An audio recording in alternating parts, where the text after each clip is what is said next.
सातकोशिया को फेरिब महाबल बाघ मध्य प्रदेश आसवे बाघुणी पुणी आरंभ हेब व्याघ्र प्रकल्प।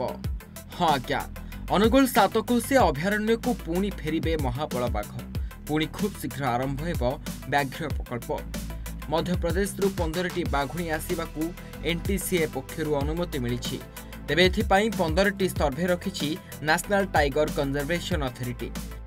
ओएसिस फर्टिलिटी रे व्यक्तिगत एवं विज्ञान भित्तिक चिकित्सा सहित आपणकर सुस्थ शिशु को 69% सफलता हार रे रखंतु। विभाग तरफ 5 वर्षिया योजना कराजिबो। चलित थर महाराष्ट्र तड़बा जंगल रे बाघ मानक जेनेटिक ओडिशार बाघंक सामंजस्य थिबारु सेठारु बाघ आसिबे। स्थानीय बासिंदा और जनप्रतिनिधि विस्तृत आलोचना कराजिबो। प्रथमे सातकोशिया अभयारण्य मध्य गाँ गुड़ी को स्थानांतर कराजिबो। यहाँ पर मध्य प्रदेश बाघ आनिबाकू योजना रखा जाइछि।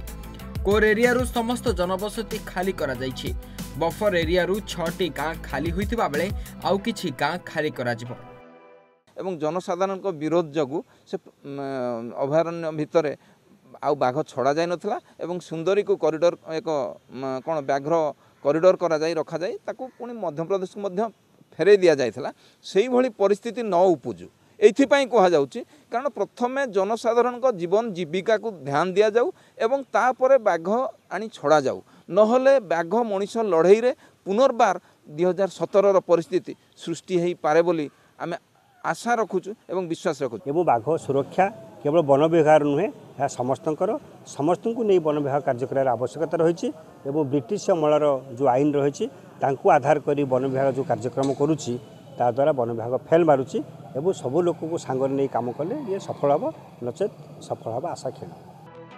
पूर्व 2020 रे मध्य प्रदेश 2टी बाघ अणा जाइथिले मध्य एही प्रकल्प फेल मारिथिला। शिकारी फासरे पड़ी महाबल बाघ महावीर मृत्यु होइथिला। सेपरि बाघुणी सुंदरी मनीष मारिबा जुगु अनेक दिन बंदी जीवन काटिबा परे मध्य प्रदेश को फेरी जाइथिला। सेबेठारु बंद रहिथिला अंतरराज्य व्याघ्र स्थानांतर योजना किंतु एबे पुणी थरे एही प्रकल्प को ग्रीन सिग्नल दैछंती एनटीसीए। तेबे आ गोटे कथा होची जे जेहेतु बाघ गोटी होची मांसाशी प्राणी तेणु तार मध्य भय रही तेणु से सुरक्षा दिगरे मध्य प्रशासन सरकार मिलित भाव में सुरक्षा कथा चिंता करेंगे। से परिवार किभली सुरक्षित रही पार से जीवन जीविका निर्वाह हो पार और पिला पाठ पढ़ी पारे से दिगरे जहाँ भी आवश्यक पदक्षेप उभय राज्य सरकार और वन विभाग जिला प्रशासन नेले निश्चित भाव में यह समाधान हो पार। अनुगुल सातकोशिया अभयारण्य को पुणी थरे फेरिबे महाबल बाघ पुणी खूब शीघ्र आरंभ हेब व्याघ्र प्रकल्प। मध्य प्रदेश 15टी बाघुणी आनिबाकू एनटीसीए रु अनुमति मिली। तेबे एथिपाई 15टी सर्भे रखिछि नेशनल टाइगर कंजर्वेशन अथॉरिटी। यहाँ परे कोर एरिया रु समस्त जनबसति खाली करा जिबा सहित बफर एरिया रु 6टी गाँ को खाली करा जाइथिबा बेले आउ किछि गाँ को खाली करा जिबार व्यवस्था रहिछि। तेबे एही व्याघ्र प्रकल्प को ग्रीन सिग्नल देइछि एनटीसीए। अनुगुल शिवनायक रिपोर्ट ओडिशा भास्कर।